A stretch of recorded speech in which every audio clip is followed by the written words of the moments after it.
కాకినాడ జిల్లా జగ్గంపేటలో భారీ స్థాయిలో పౌర సరఫరాల శాఖ అధికారులు రేషన్ బియ్యాన్ని సీజ్ చేశారు. 2 ఐచర్ వ్యాన్లు, బొలెరో వాహనాల్లో అక్రమంగా తరలిస్తున్న 29 టన్నుల రేషన్ బియ్యాన్ని పట్టేశారు.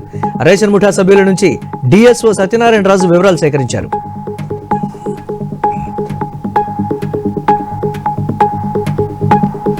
బనకచర్ల ప్రాజెక్టు అభ్యంతరాలపై ఏపీ సీఎం చంద్రబాబు నాయుడుకి లేఖ రాశారన్నారు బీజేపీ నేత మర్రి శశిధర్రెడ్డి. బనకచర్ల ప్రాజెక్టుతో తెలంగాణకు తీరని అన్యాయం జరుగుతోందని, ఆంధ్రలోని కొందరు పర్యావరణవేత్తలు దీనిపై అభ్యంతరాలు వ్యక్తం చేసినట్లు చెప్పారు.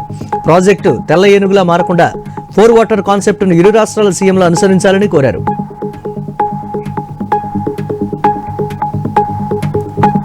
కడప జిల్లా టంగుటూరులో దొంగకు దేహశుద్ధి చేశారు స్థానికులు. పట్టపగలే చోరీకి యత్నించి ఇంటి యజమానిపై దాడి చేసిన దొంగను పట్టుకుని చితక్కొట్టారు.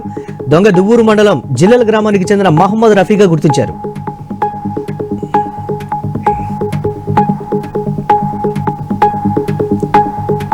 మేడ్చల్ జిల్లా ఘట్కేసర్ మండలం ఔషాపూర్లోని ఆల్ఫోర్స్ ఐఐటి నీట్ అకాడమీలో ఫ్రెషర్స్ డే వేడుకలు ఘనంగా నిర్వహించారు. ఈ కార్యక్రమానికి ముఖ్య అతిథిగా హాజరైన ఆల్ఫోర్స్ విద్యా సంస్థల చైర్మన్ వి నరేందర్ రెడ్డి అద్భుత ఫలితాలు సాధించిన విద్యార్థులను అభినందించారు.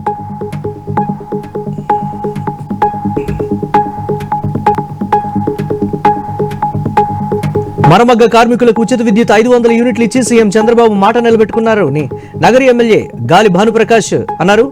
ఫ్రీ కరెంటుతో నగరి నియోజకవర్గంలో పవర్లూమ్ కార్మికులు పెద్ద ఎత్తున సంబరాలు చేసుకుని స్వీట్లు పంచుకున్నట్లు తెలిపారు.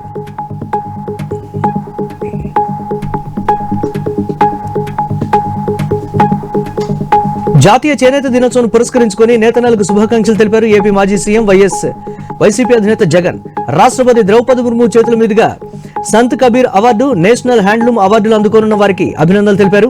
వైసీపీ హయాంలో నేతన్నల కోసం ఎన్నో అభివృద్ధి కార్యక్రమాలు చేపట్టినట్లు తెలిపారు.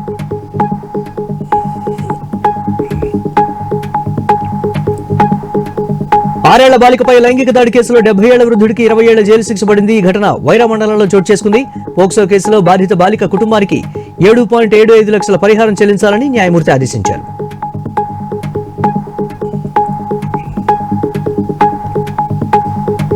పాలస్తీనాపై ఇజ్రాయెల్ దాడులు నిరసిస్తూ పాలస్తీనా ప్రజలకు సంఘీభావంగా పెద్ద ఎత్తున వామపక్ష పార్టీలు, జర్నలిస్టులు, మైనారిటీ వర్గాల ప్రజలు ఖమ్మం నగరంలో భారీ ర్యాలీ నిర్వహించారు. ఈ మారణ హోమాన్ని వెంటనే ఆపాలని డిమాండ్ చేశారు.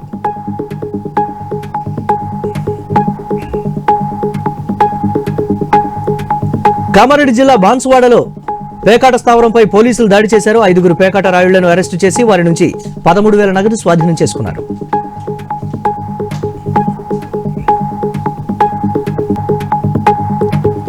నిర్మల్ జిల్లా ముధోల్ మండలంలో సీసీ రోడ్డు పనులకు నిధులు మంజూరయ్యాయి. పనులు చేయకుండానే గుత్తేదారు బిల్లు జనరేట్ చేశాడు. విషయం బయటకు రావడంతో 7 లక్షల నిధులతో 60 మీటర్ల సీసీ రోడ్డు పనులను ప్రారంభించారు.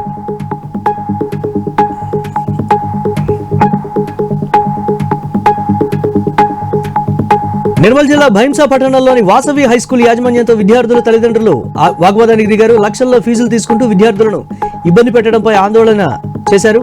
విద్యను వ్యాపారంగా మార్చిన విద్యా సంస్థలపై చర్యలు తీసుకోవాలని అధికారులను కోరారు.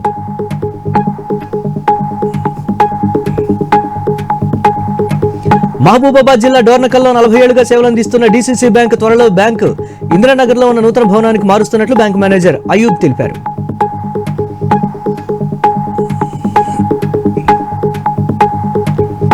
అలంపూర్లో ఇరిగేషన్ శాఖకు చెందిన ఓ ప్రభుత్వ ఉద్యోగి లంచం తీసుకుంటూ ఏసీబీ అధికారులకు రెడ్ హ్యాండెడ్ గా పట్టుబడ్డాడు. కాంట్రాక్టుకు సంబంధించి ఇరిగేషన్ శాఖ డీఈ శ్రీకాంత్ నాయుడు 12,000 డిమాండ్ చేయగా కాంట్రాక్టర్ ఏసీబీని ఆశ్రయించాడు.